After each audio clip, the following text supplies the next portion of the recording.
Hello, hello. Hello, Sophie. How are you? I'm fine. How are you? I am very good as well. Thank you. And hello, everyone. Yes, I think we're live. Yes, we are live. Welcome to today's Flourish Financially Money Conversation.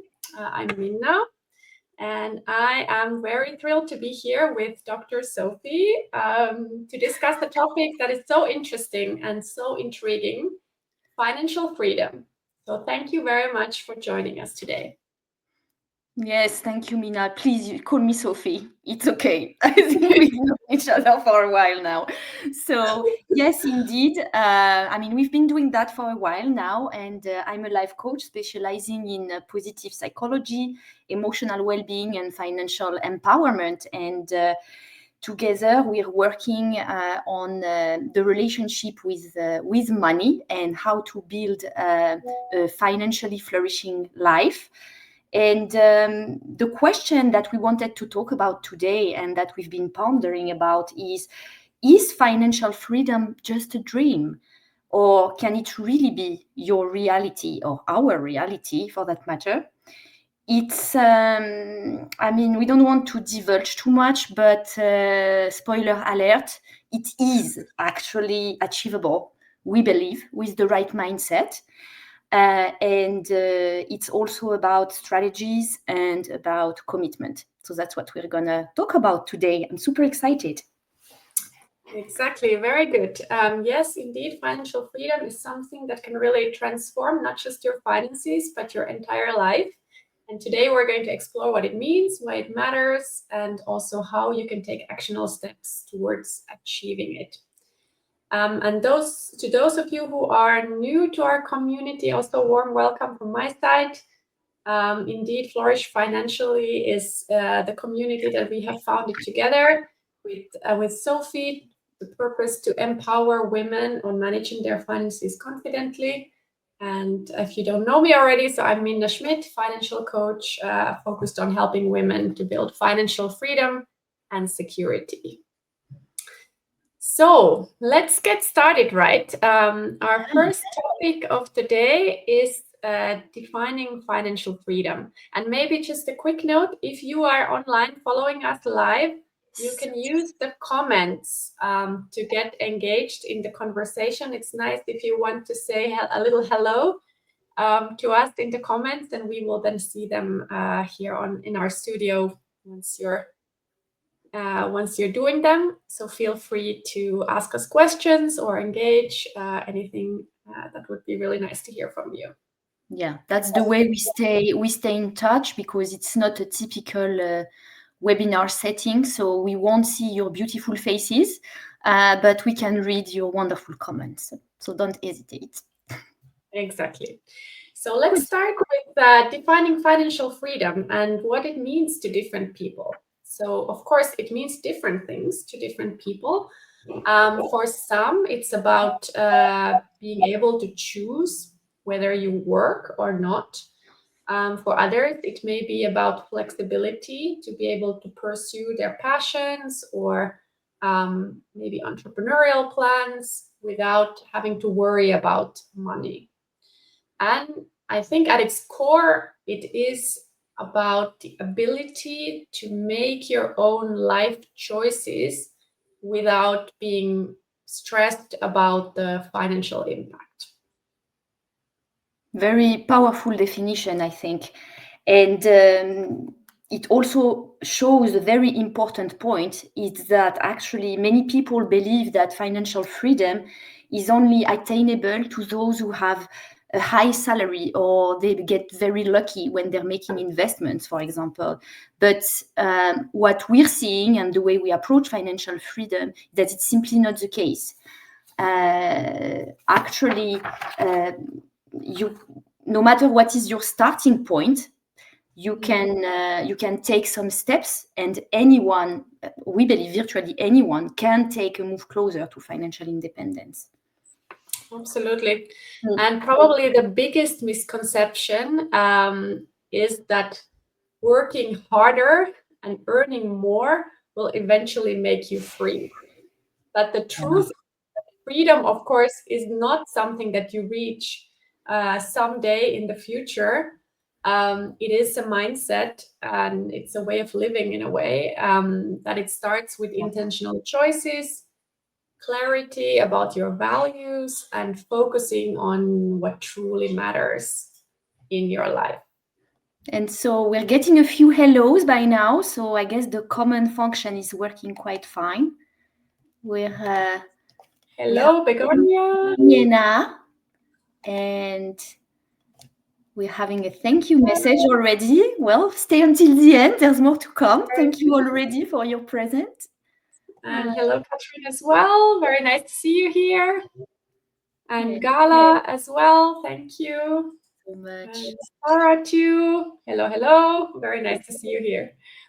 Cool. So yeah, that way we know that the chat function is working, and you'll see we're going to prompt you a little bit as we go throughout the session. So there's going to be opportunities to hear from you also. What's your experience on that? Yes, and thank you, Sibyl, as well. Amazing. Hello, hello. Love it. Okay, so yeah, indeed, what you were saying was really, really true, I think. As we said, having a big number on your bank account, it definitely doesn't mean that you feel free. And we've seen that with quite a few women that we've been working with, Minna.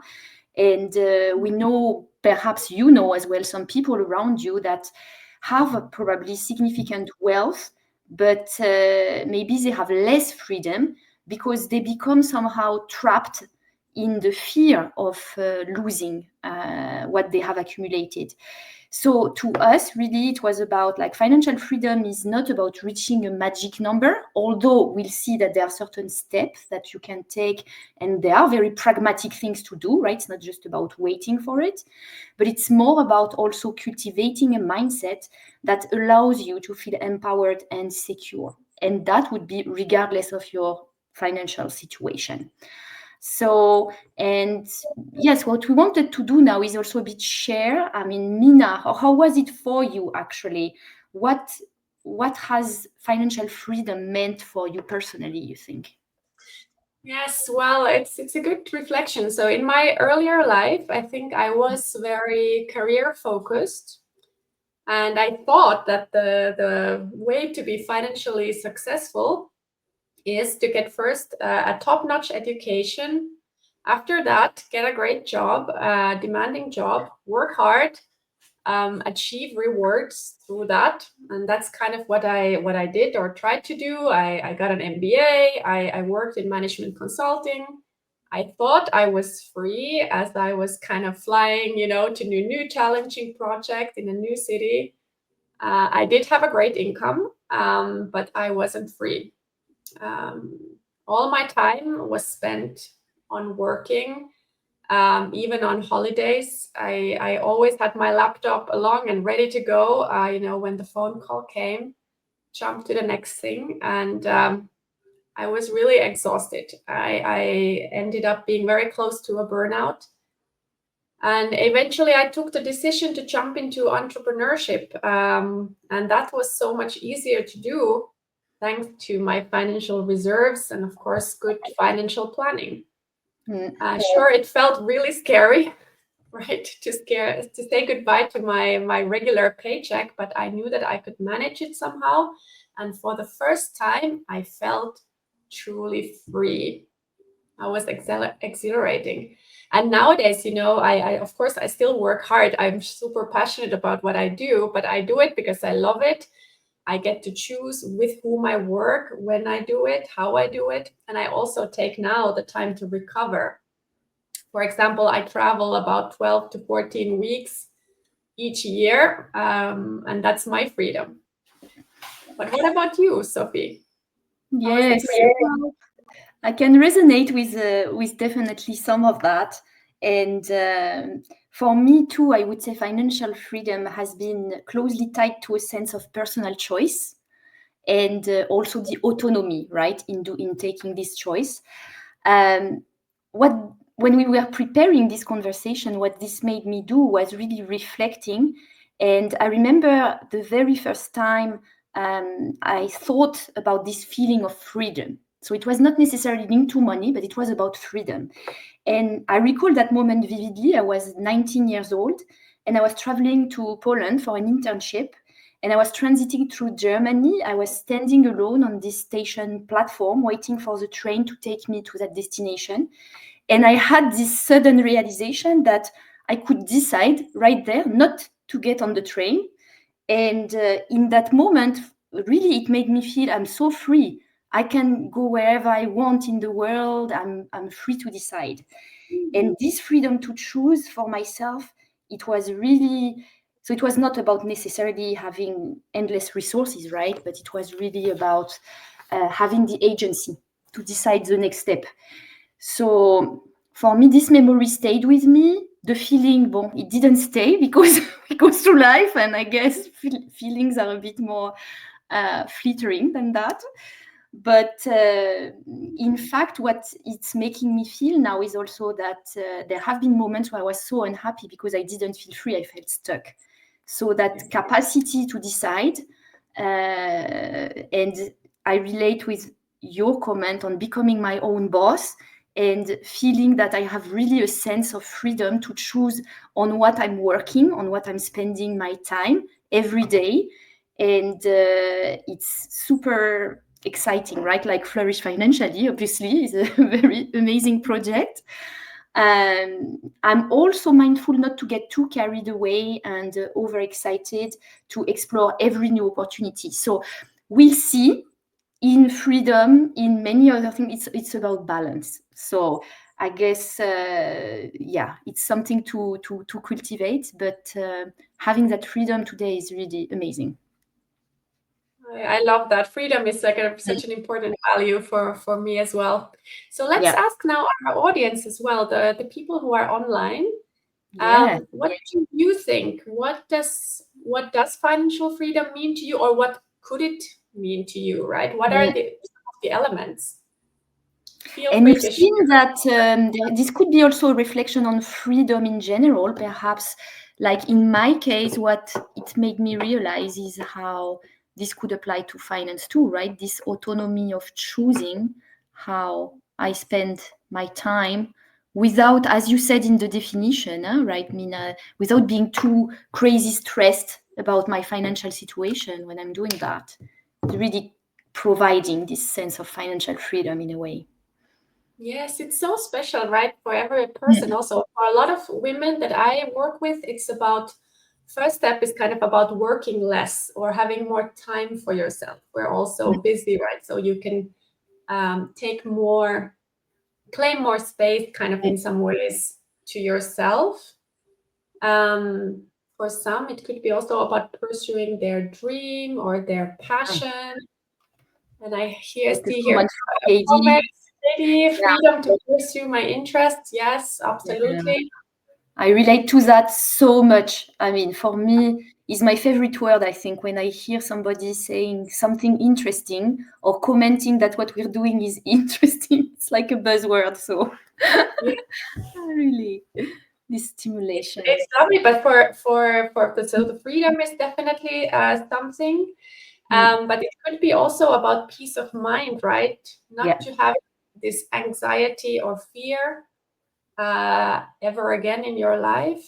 I see Begonia saying, "Oh, financial freedom is like being a bird on a branch of a tree. Oh, how lovely!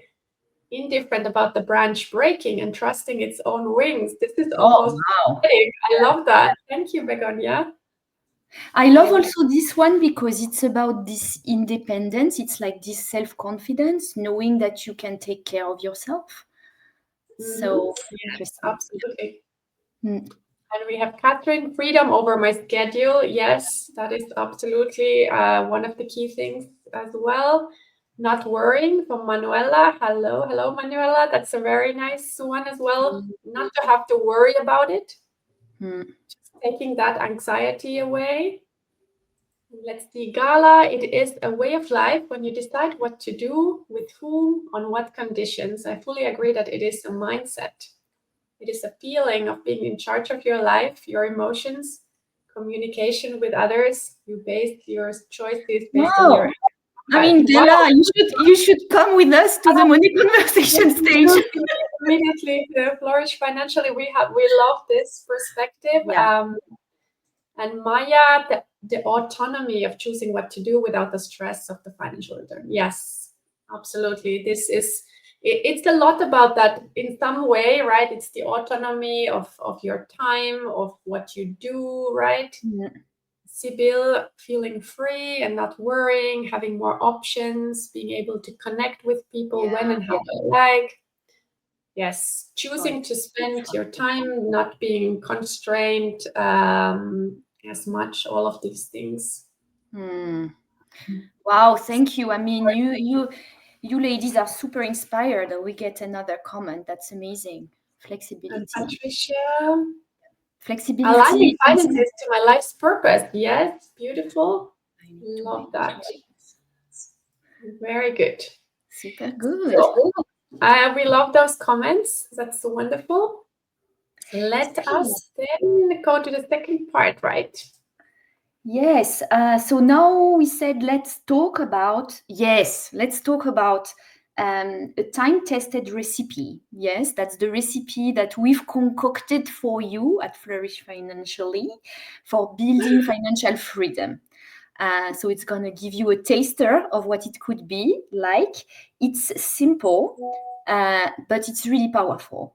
And it's a bit like in health, though, like results won't come overnight. So it takes time, it takes commitment, it takes long-term focus. What is it, Minna? Let's tell us.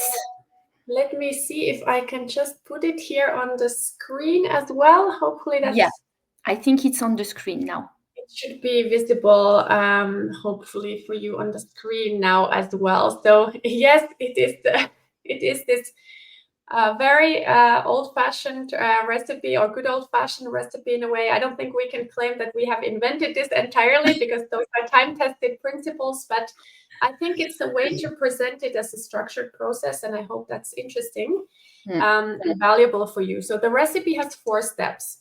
First one is earning an income. The second one, spending intentionally. Third, investing your savings using the power of compounding. And number 4, enjoy the results. And now we will go through this this recipe step by step. Sophie, do you want to start with the step number 1? I will. I just we got a last proposed definition of financial freedom. Yes, please. Because I think we have a very light time lag in the comments from Andrea. Hi, Andrea. So let me show up. Yes. So it's the freedom to choose what's best for me and negotiate my positions. Freedom of choice in a way applied to everything. Yeah, it's a bit, in a way, I can definitely resonate with that, yes. And that's what we love in Flourish Financially, is this idea also that when you're starting to work on finances and money in that holistic way, you're really starting to do some self-development on all the areas of your life, actually. And this is what we've uncovered for sure for us and for many of our clients. So it's amazing. Anyway, step 1, right? We said yes. We get back on track. So yeah, earning an income. And so the obvious one, of course, would be salary. But what we wanted to say doesn't mean just the salary. It can be an income from other type of investments like real estate investments, or it can be also different types of, let's say, strengths that you have from which you can claim you can create value and offer value, which then can be monetized. So, for example, it can be freelancing, it can be selling your expertise, it can be owning stock that are paying dividends. So the key point here is to ensure that your income reflects to some degree the value that you bring to the table. Or maybe the income is, that you can sort of understand the link with the value that you bring. And we wanted just to make a point here, because we need to realize that the reality is many women are under earning. And this concept of under earning is important to grasp. What does it mean? It means that when you're under earning, you're earning less than you're capable of earning and that you are desiring to earn. So this is a concept that we're quoting here, like Brooke Castillo from the Life Coach School.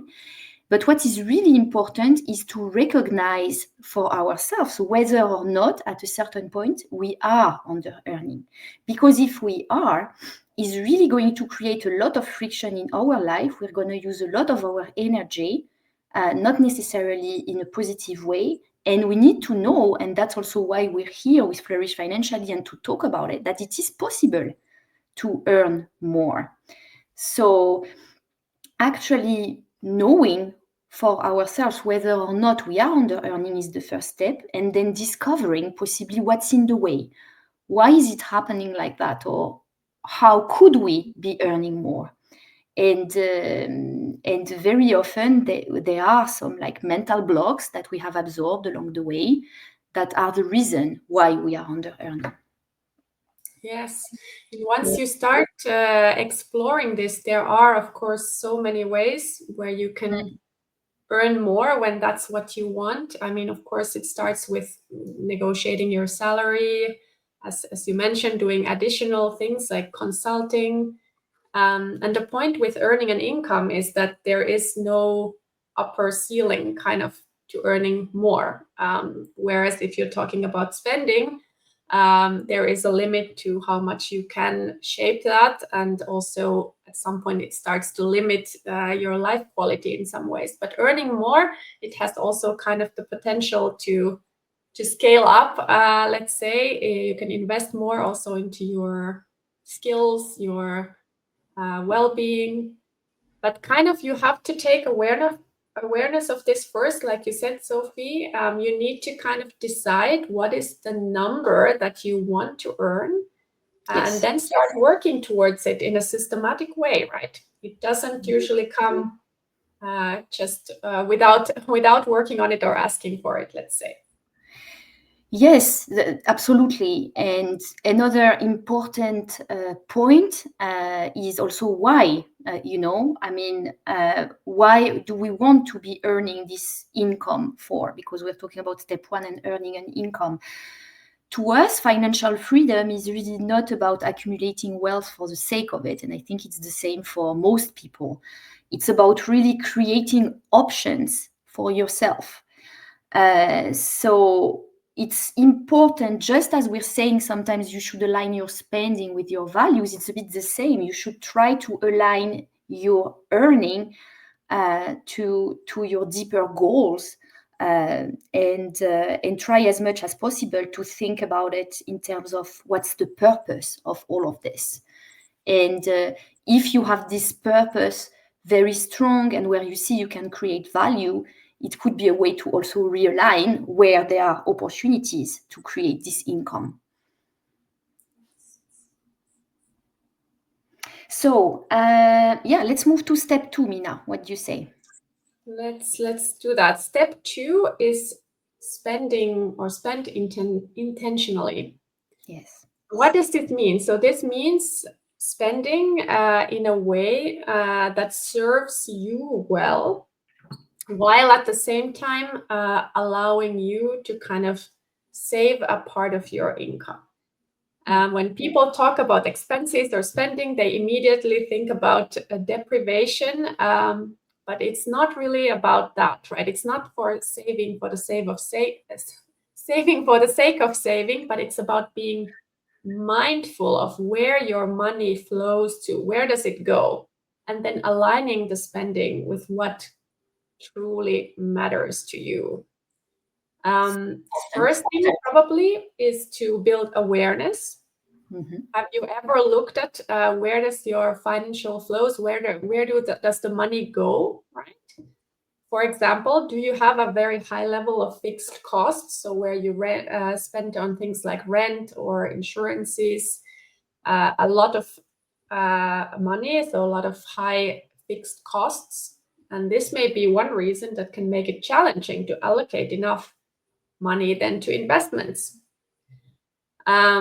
Yes, and every time that you earn an income, are you able to move some of it into your savings or to your investments? And the point is kind of to make these intentional decisions to allocating money. I mean, when you're receiving an income, you could either use it today, but you could also allocate a part of it towards your financial future, towards more financial security, right? So these are the choices, kind of what you make when you think about where you're allocating your money. What about step 3? Would you like to tell us more about this? Yes. So step 3 in this, I mean, I just wanted to say before that actually this process we follow very closely, but much more in depth in the Flourish Financially program. And it's so powerful actually to take the time, especially for those of us who never perhaps had the chance to be educated on that or thinking on that, or and when we do that in this very warm, small group with the compassion that one can have for doing it for the first time, is really, really impressive what we discover, right? Or each individually. And this is the process that we've been through also, yourself and myself. I mean, a bit earlier, obviously, but when we're accompanying people to do that is really touching. So no, I thought about that with the financial flows. So yes. Step 3. So it's about investing the money that you have by now managed to save. So investing your savings. So this is the step that actually many might be ignoring. I mean, and especially in certain types of investments like stocks, for example. Even yesterday, I was at an event and somebody was quoting numbers from in Luxembourg that in the stock exchange is only 10% of the general population that is investing actually. In terms of like private citizens. So it's quite strange. And then within this 10% is 90% or something like that is men. So for sure, there's a lot of margin for women to be doing more of these investments. That was just a side point. But the idea here is that investing is so crucial, right? Because that's the part where you consistently invest. You can harness the famous power of compounding. And this allows wealth to grow, and you can also build assets that are generating passive income. We're going to talk a bit more about that later today. What is passive income? It's opposed, it's something that works a little bit different. It's not like working and earning an income, what we were discussing before. Earning an income in the way as we were explaining is like you're creating value, and you're doing that very often. You're spending time, you're expending energy, you're possibly expending an effort, and this is creating, in a way, you're exchanging this value against money, the income. But here we're talking about passive income, so it's income that's coming from assets that you own. So in effect, it's a bit like you're owning something. It can be even money that is valuable and that's producing money for you. So you have like your mini employee. You need to take care of them, working for you, producing money. That's your asset. And this could be, for example, we mentioned the portfolio of stocks. It could be investment funds or ETFs. But there are many other types of assets, like, for example, real estate properties. The point is to choose assets here that and build in time assets that are growing in value. And when you're doing that, it can complement your income, the one that you're getting through work, for example. And in the future, it can become your main income. And it can do so, for example, in the midst of life transitions. So that's why it's so useful in terms of resilience, right? Absolutely. This is such a key point, and many people may be focusing on the income and expenses, but maybe forgetting this part. Yeah. There's a lot more potential for women to invest, but we shouldn't forget the last step, enjoying the results. And this is about using your financial assets, right? Doing it in alignment with your values and goals, living a fulfilling and meaningful life, kind of what you can, right? And only, of course, you can decide what matters to you personally the most, whether it's traveling the world or giving back to causes that you care about, or simply having more time with your loved ones. And I just want to remind here that many of us may be actually postponing the realization of our dreams to a later time, that maybe then never comes, right? So I don't think we should also just invest for the sake of investing, and build a lot of wealth and then die very rich without actually enjoying it and using it thoughtfully, right? So don't wait too long also to enjoy your wealth and use it in a way that matters to you. I think that's also really important. Yeah. No, that's it. And the earlier you start this process, the sooner you'll see the results and the better it gets, right? That's the power of the compounding. So, get all those forces working together with you and for you as soon as possible. And as you say, Minna, I mean, we are all different. So for someone who recognizes perhaps from what we said today, and we're happy to go deeper into that as well. But if they recognize maybe they're under earning, the most powerful step of the recipe might be on growing the income, for example. For someone who already has a high paying or very demanding job, for example, it might make sense to focus on trying to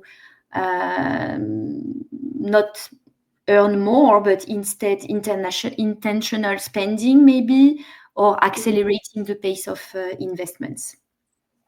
Exactly.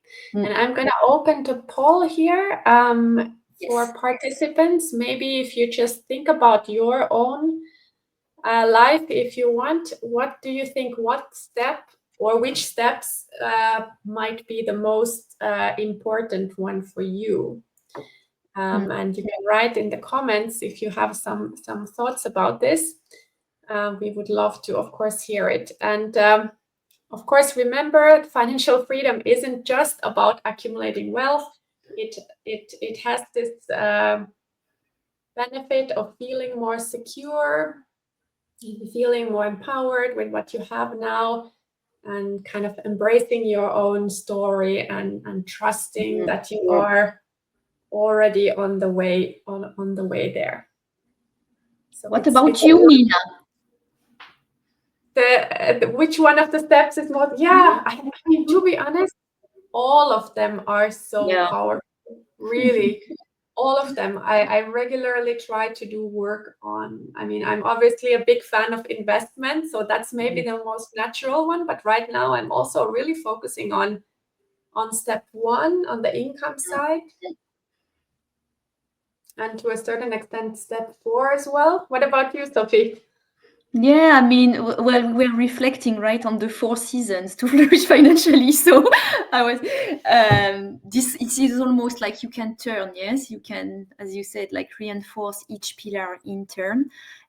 Well, definitely, since we made that bold move to become entrepreneurs, earning an income.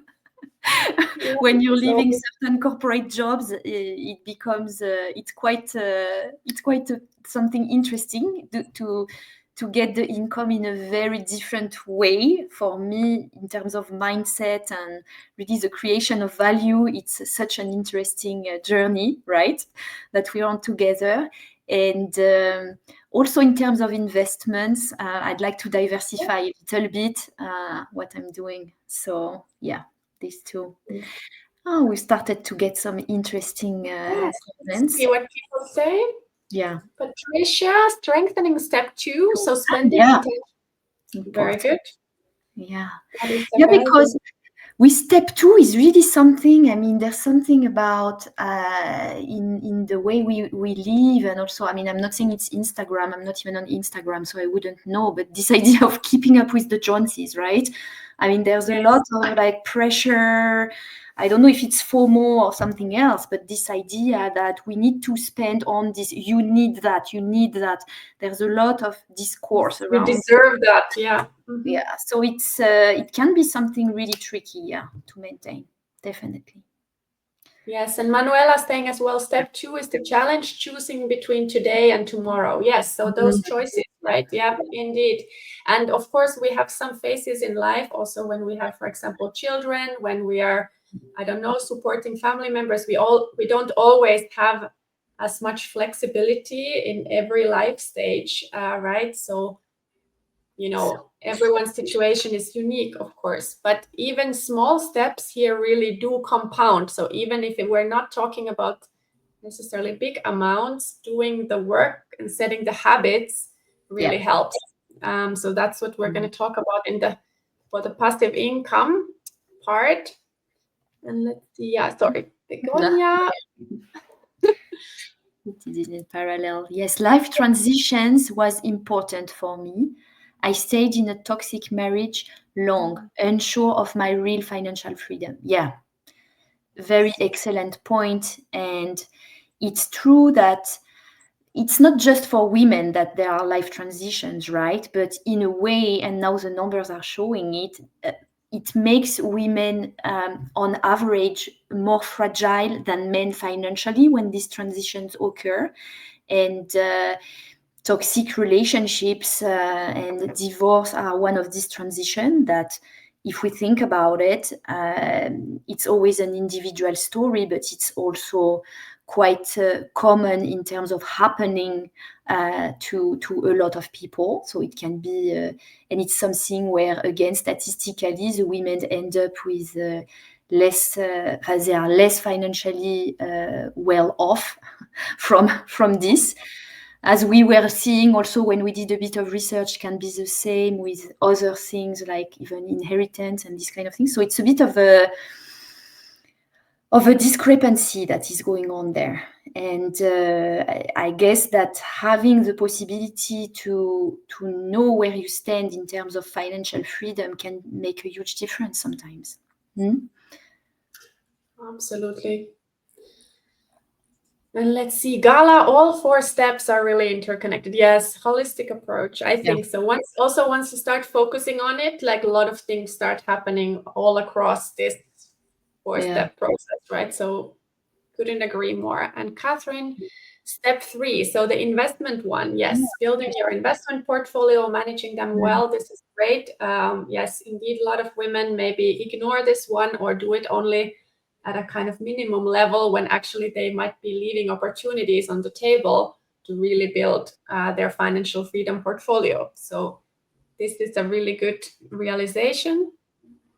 And let's see, Maya, at this moment, step 1 and 4. So income and enjoying the results. Very good. Love that. So building this kind of sources, multiple income streams, that is a really, really nice thing. So you're actually not dependent only on one certain income, but having others income streams. And then, of course, I love that as well. Remembering to enjoy the process. Yes, because life is also short, right? We should not still, while finances can be a serious matter, we can also have fun with that and build our confidence, do it in a way that inspires us. I think that's also super important. Thank you, Maya. Important. Wow, super interesting comments as well, huh? I mean, you guys are on it. I love it. You ladies. Sorry for the turn of phrase, obviously.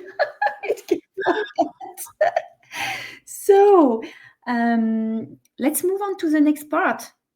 So it sounds great. Passive income, right? Yes, it sounds great. We have the recipe. It sounds almost too easy. So can we talk about some specifics, some numbers, Minna? And how long does it take for someone to build a portfolio that they can live from? Is it really achievable for any person? Can you shed some light on that? Yeah, I like that. Let's make it concrete. It's easy to say, build your passive income, right? But how do you actually do it, right? And how long does it take? What kind of passive income can you get?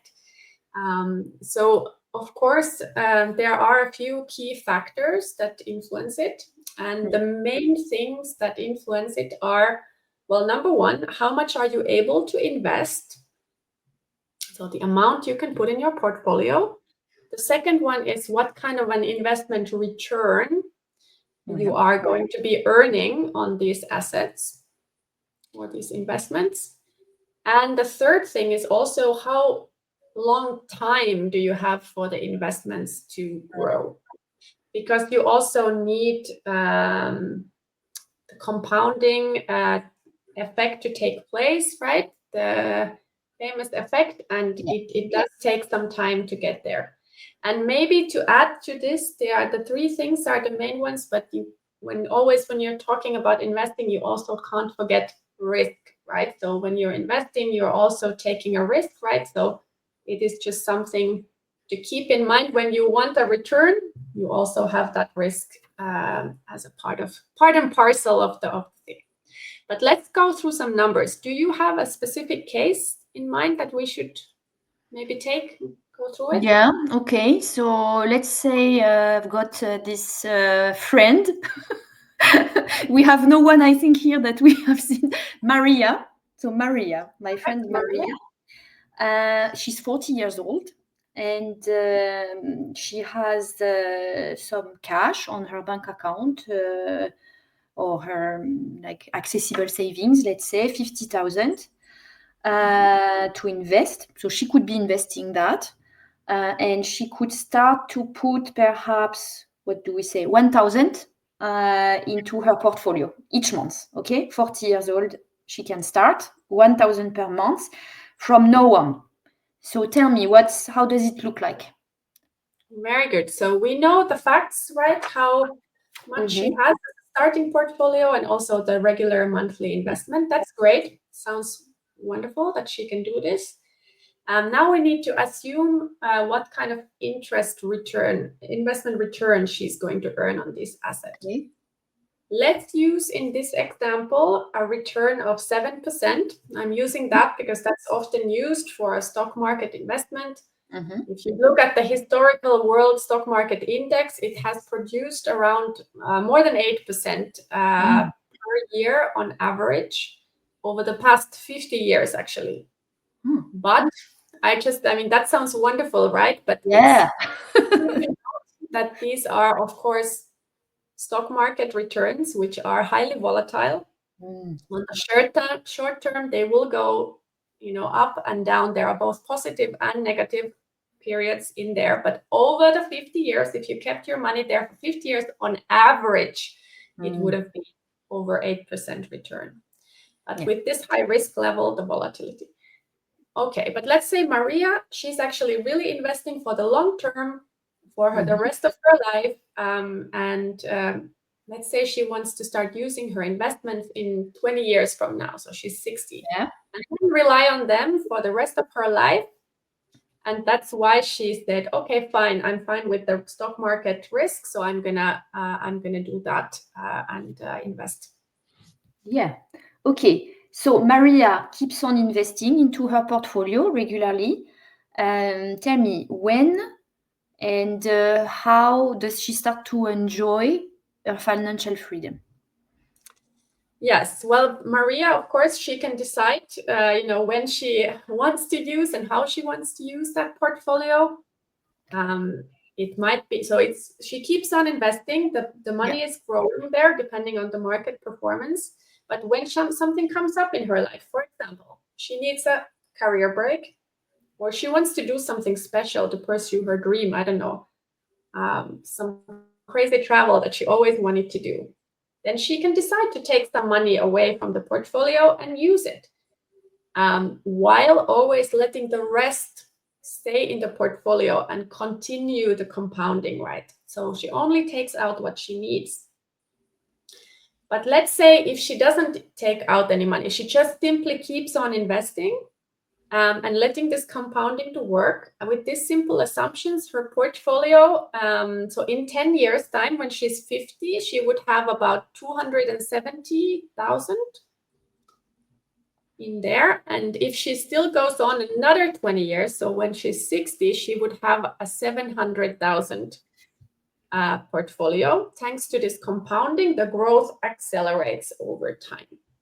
So now if she's, let's say, 60 and she has the portfolio of 700,000, that's great. She can start to then think, okay, how am I going to use it?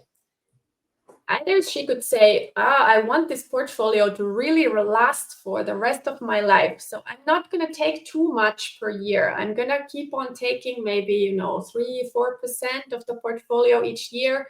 Keep it quite conservative. And then I can probably use this really for the rest of my life, even if I live up to 95 or 100 years old.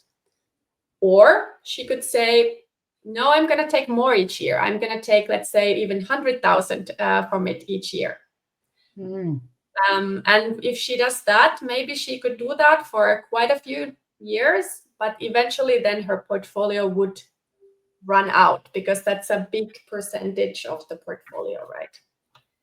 Yeah. So I don't know if that brings it a little bit more concrete, right? Of course, these are simplified calculations. In reality, stock market returns, they are volatile. You need to be prepared for that. You need to consider also the impact of taxes, for example. But in reality, there are plenty of people in the world who do exactly this. So they invest as much as they can of their income. They try to invest even 30% or 50% of their income so they can build this portfolio quickly. And then they can live from those returns. For example, each year taking this kind of 4%. You have this community of the FIRE, financial independence, retire early, someone might have heard. Yeah, so it's so possible. Interesting. Yeah, I mean, first of all, what's really important to say is that it is possible to build a significant portfolio for more financial freedom. Doesn't necessarily mean you want to do the FIRE concept, right? The retire early and really push it. But it can also be like an objective, like a challenge. But of course, I think that's where, because there's a very nice question here from Alisa. And she's saying how to find the balance between saving and spending on the things you enjoy, especially in the young age, when you try to save as much as possible, not to allow yourself to relax a bit. And indeed, that's where it becomes kind of a bit an individual answer. I mean, Minna, I'm sure you can give us some like rough estimate of good practice, what is good to set aside. From the mindset perspective, I'd just say, start as early as possible to take the right habits, because then it's much more pain-free than if you start to do it later. Because there is this habit of doing all these 4 steps that actually you can do this every 6 months if you want, or every year, just to say, I'm actually earning enough. Without making it like about like, of course I want to earn more.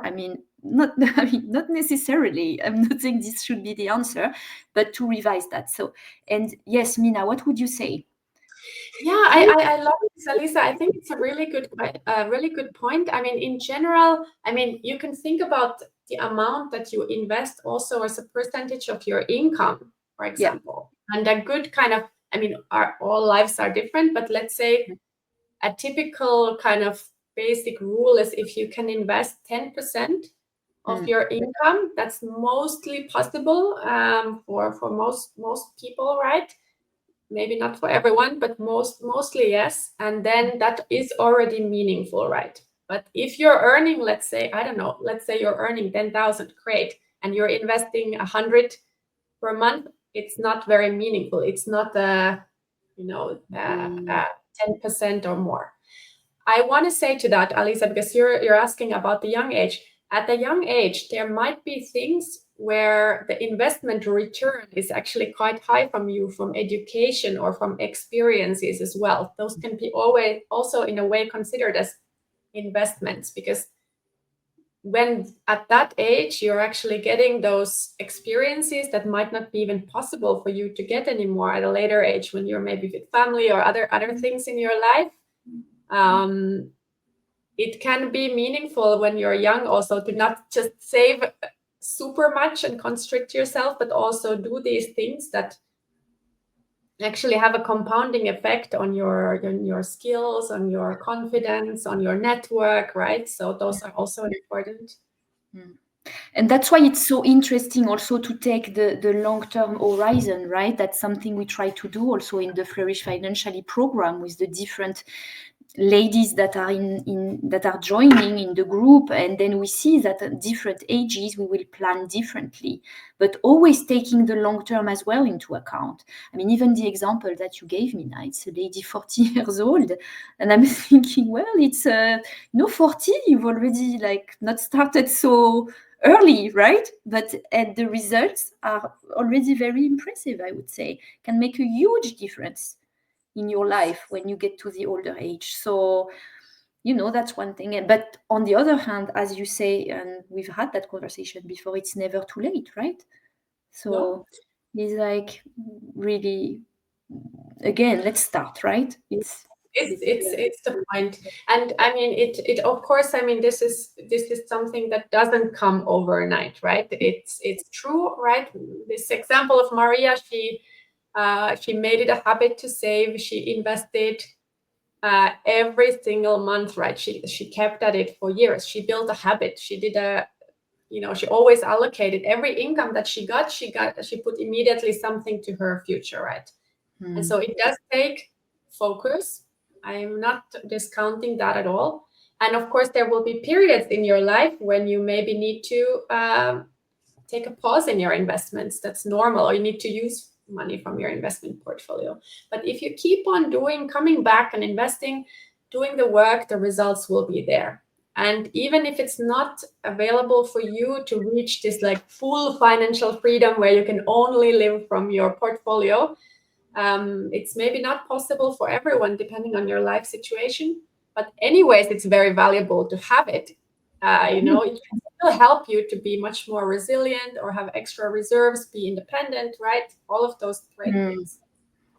Well, that's definitely my vision. I mean, it's like, probably we'll get some from maybe the retirement of previous corporate career and then building something new. So I'm taking all this investing much more seriously, right? Because that might be the complement to my income when I'm in older age, depending exactly how my business does. So it's super important, right? Okay. Yeah. Yes. Yeah, and it is important for anyone. I mean, even if you have even if you're working in a corporate career with a good job, you might think, okay, maybe it's not so necessary, but actually it can make you more independent. Oh, definitely. Right? Not be any job of any employer. You can walk away from a job if you don't feel good about it anymore. Yeah, the famous FU money. Exactly, that's it. I heard that from my uncle the first time. Oh, really? If I knew about what was FU money when I was 20 years old, I didn't. So he explained to me. Oh, that's amazing! When you were 20 years old, I wish I would have heard it. He was really teasing me on this. I was like, okay. All right. So let's switch tracks, right? Our final part, last but not least. Yes. We talked about the practical steps and we wanted to address a little bit the psychological side. Of course, we covered this in passing anyway, because it's such a key factor, right? It is. It's really a key factor, and it's so important to know. The way we think about money has such a huge impact on our sense of freedom, right?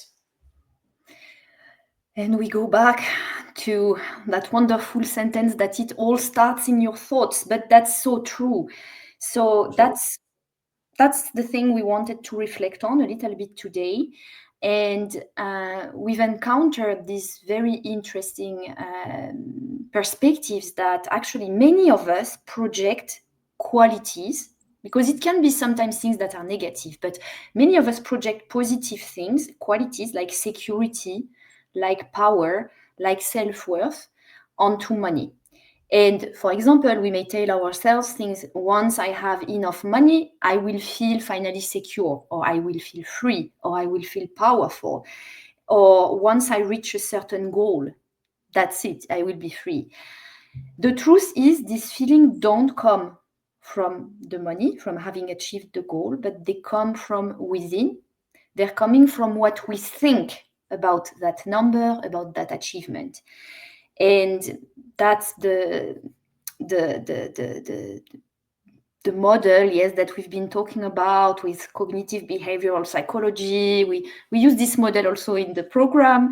And the point is, our emotions don't come directly from our circumstances, so the facts, here the numbers, the goal, the money, but they come from the thoughts that we have about those circumstances. And that's a core principle of cognitive behavioral psychology, and it applies also to the case of money.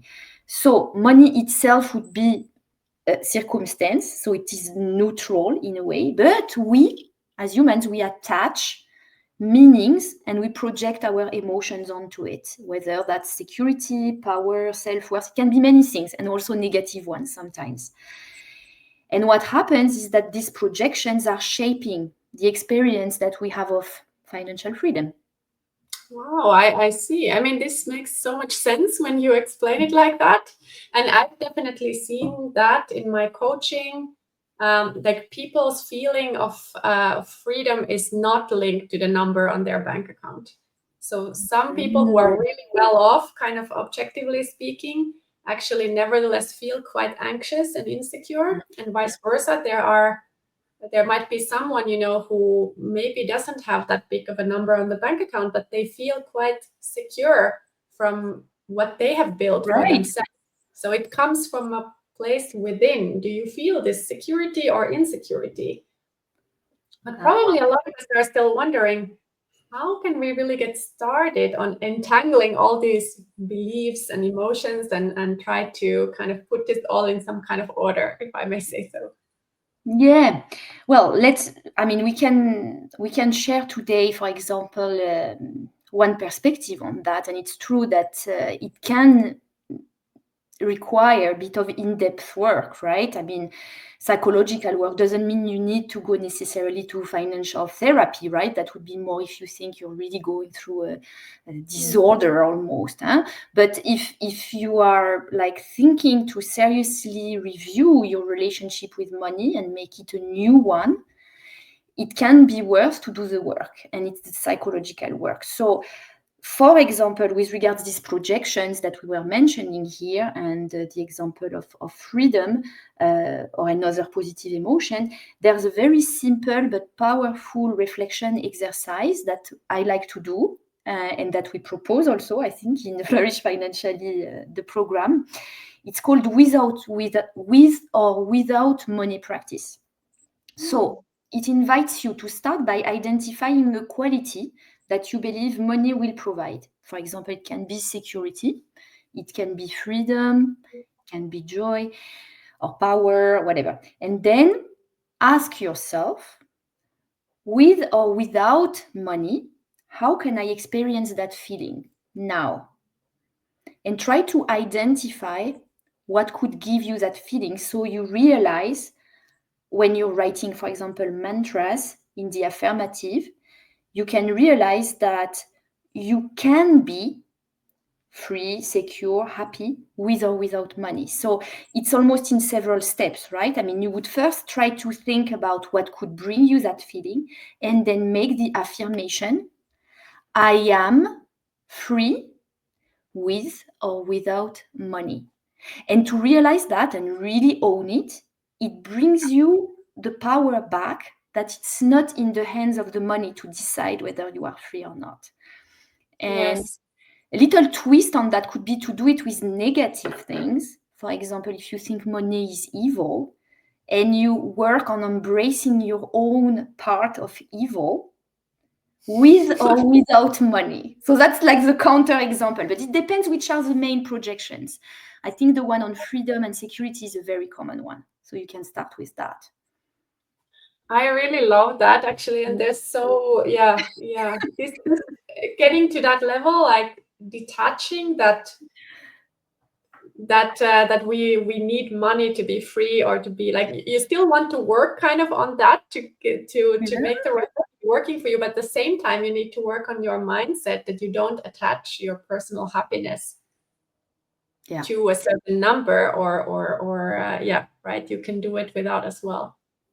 And as you say, and it doesn't mean in the end that you're not gonna build a life where you're creating value and asking compensation in monetary ways for that value that you've created. I think this is different, but that's not the determinant of what you're seeking, right? What you're seeking, this freedom or this security.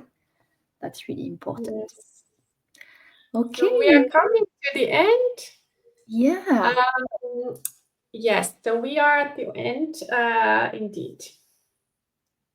If anyone wants to share a quick word in the comments, of course, we are so thankful that you were here with us today. We hope that this conversation has inspired you to take control of your finances to some extent. We're really so pleased to have had the chance to share with you these tips, and hopefully this gives you the taste to start to accelerate your own journey to financial freedom, to find your own recipe, right? Yes. Thank you to everyone, to Gala. Thank you so much. And Begonia. And remember, it's not about perfection, it's about progress. Take one small step today towards flourishing financially, and then just keep at it and celebrate also the milestones along the way. Totally celebrating. Thank you for joining us today. We'll come back next month with another topic. We haven't fully decided, but if you want to send us suggestions, please feel free to do that. I mean, we'll definitely take that into account. I mean, we've already done in the past an event that was directly inspired by the needs of the community. So we love that. Thank you, everyone, really. I mean, it warms our heart that you've been so active. And well, thank you, Minna.